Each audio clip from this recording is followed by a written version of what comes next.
Today we'll be talking about John Grisham and some of the novels of John Grisham that have made into very popular Hollywood films.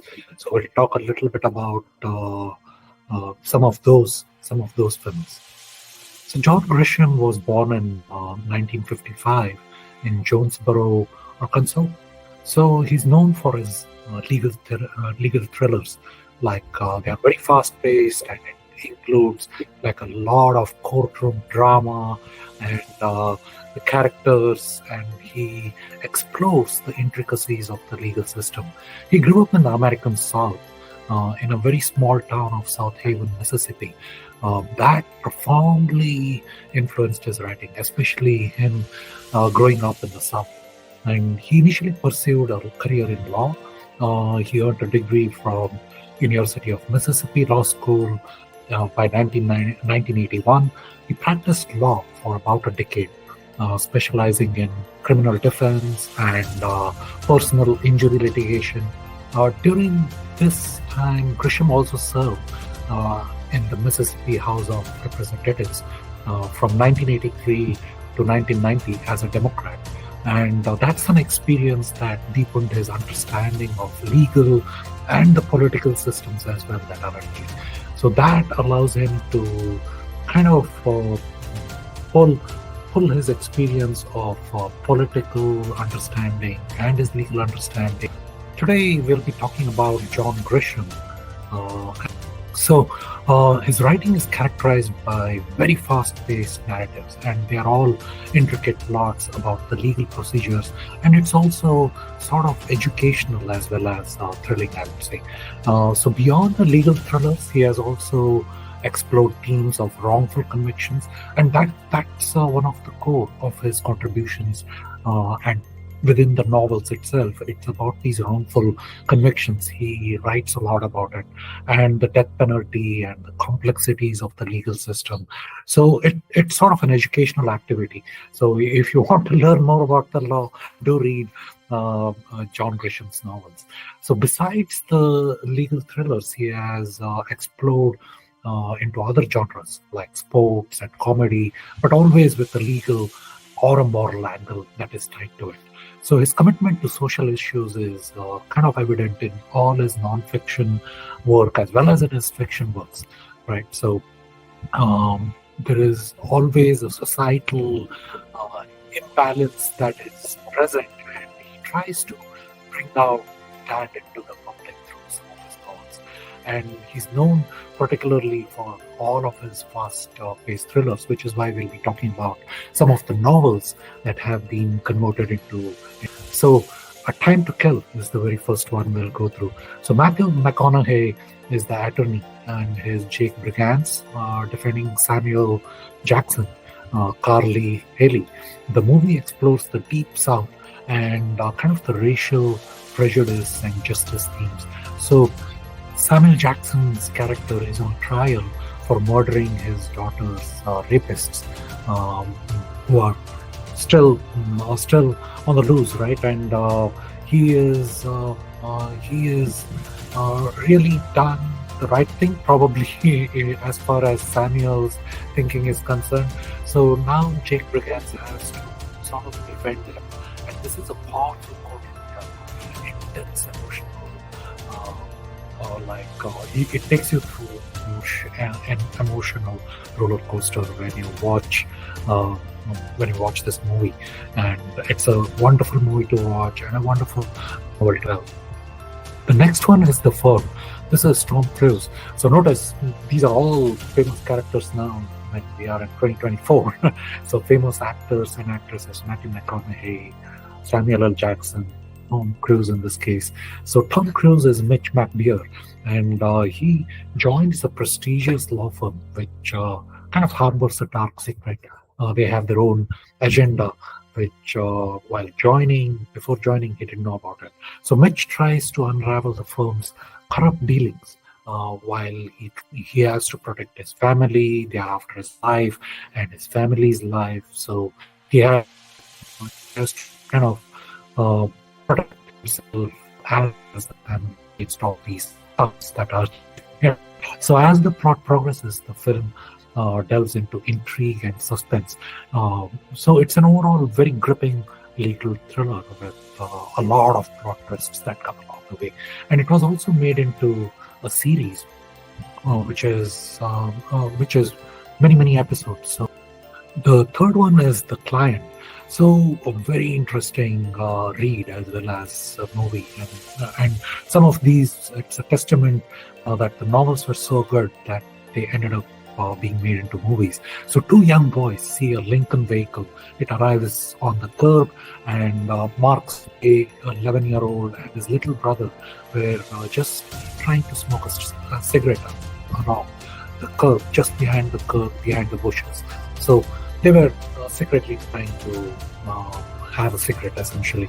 And the lawyer in the link, he's wrestling with the idea. So they'd see a pipe going in from the exhaust and entering into the window of the car. So the lawyer in this Lincoln vehicle is kind of thinking of committing suicide. And he spills the guts to Mark, who now knows the location of the most talked about corpse in the USA. So where to find it? So now Susan Sarandon has, as an attorney, Reggie Lau, she has to defend the boy.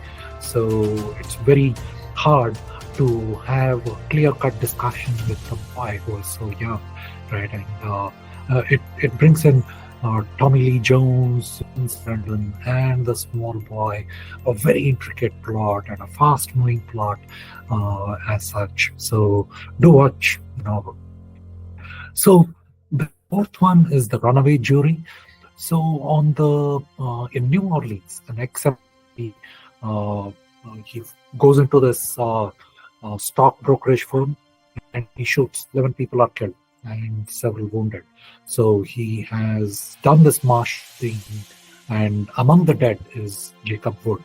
So 2 years later, along with the attorney Wendell Rowe, Jacob's widow, Celeste, she's suing the firearms company for the company's gross negligence leading to her husband's death. So Jacob Wood is dead, and he's among the 11 people that are killed. So she's suing the firearms and the gun manufacturer in this case for the husband's death. And this leads to an intense courtroom drama, which is shows the influence of money and the persuasion that the external evidence can have on the jury. We all know how the jury operates. So the Pelican Brief is the next one. So this has Julia Roberts, all of them famous actors and actresses here, right? And Denzel Washington. So Julia Roberts is a law student, Darby Shaw. Denzel Washington is the investigative journalist, Greg Grantham. Darby is an young female law student. She writes a brief describing a theory he has on the murder of two Supreme Court justices. These are that are dead in Washington, D.C. So this is a legal shot in the dark for Darby as far as Darby is concerned, but it's a brilliant guess. And to Washington, the thorn in the back, right? Because somebody wrote a theory about why these two Supreme Court justices were murdered. So Darby is chased into hiding in small motels, while enlisting the help of Denzel Washington, who is like an investigator. A Rainmaker, again, a story with a legal background, where Matt Damon as Rudy Baylor. He's a young man that is finishing law school, needs to give free legal advice to a certain group of senior citizens. This is where he ends up meeting Dot and Buddy Black. They have a son. Dot and Buddy have a son called Donnie Ray. He's afflicted with leukemia, but the insurance company is denying any of the pleas for paying the medical bills. So Dot and Buddy are in a tough position. They are poor and they are dealing with their son's leukemia. So what do? So they end up going to court. So that ends up showing the harsh realities of the healthcare industry and the legal things that you have to step through. It's a minefield stepping through both of these. Like the healthcare is a very powerful industry, and the legal, it has to be really proven until something is guilty, right? So, or something or someone is guilty. So it's a very nicely positioned legal thriller. So go ahead and take some time in case you haven't watched to watch the Chamber. So this is the last one. So Gene Hackman as Sam Cahill. He's a racist and a convicted murderer on death row. So he used to be part of the KKK gang, and then Chris O'Donnell as his grandson, Adam Hall. He's a young lawyer trying to save him from execution, and Adam Hall is sort of is trying to go and protect his grandfather, but there is also a story that you have to deal with, that his father committed suicide due to the acts of Sam Clay Hall. He couldn't handle it. So there is that dark side to it, that there is a suicide that happens, and then still basically the grandson is trying to protect. So it explores the themes of redemption, family, and the death penalty as it dives into Cahill's past. What happened? What made him? What is the kind of hatred that goes on that led him to kind of these murders, and the Adams struggle to reconcile with his family's dark history.